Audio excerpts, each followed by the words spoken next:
mixing this back up to a stiff peak because again it's going to settle a little bit when you mix up the chocolate mixture. That looks good.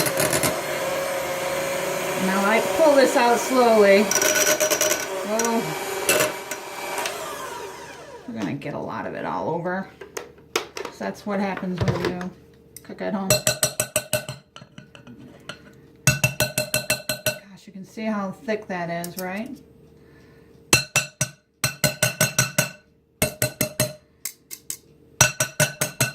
That's enough. Maybe not.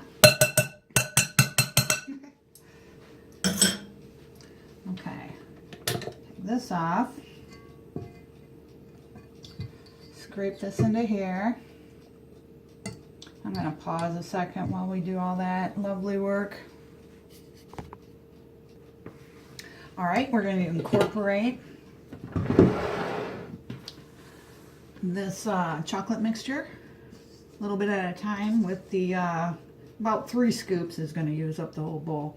What I like to do is hold it up high and kind of ribbon it in before I fold it.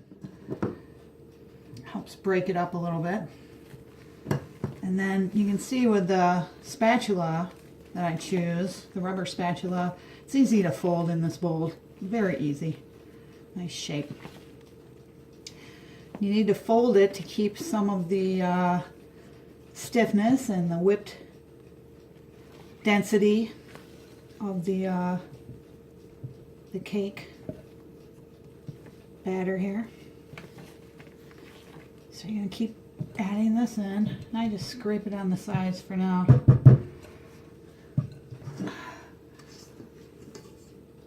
Yeah, this is the second, probably the last scrape.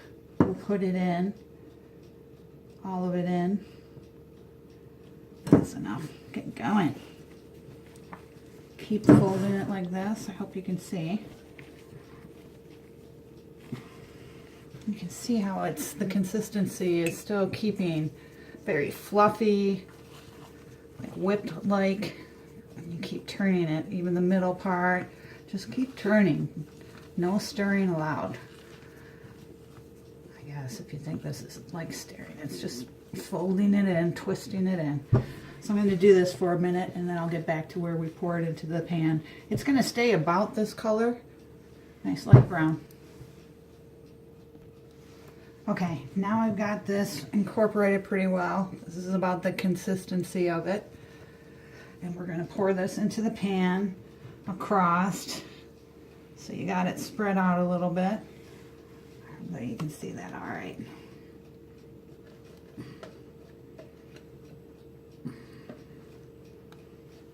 And we're going to push it with the spatula into the corners gently.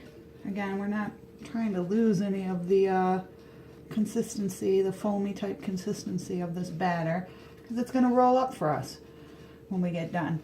Now we're going to put it in a 325-degree oven. I have an electric oven. I've got an oven thermometer that I try to keep things, but I still end up on a cold day, which it is in the wintertime when I make this, adding about 5, 10, maybe even 15 minutes sometimes to the desired doneness. And I'll show that to you after we get to that point. I think I scraped off the bowl pretty good. I don't know why, but I feel like I gotta use every little bit of it. I tell you, when we bring this cake, there's no leftovers. Okay, you can see I'm pushing it gently across the top into the corners.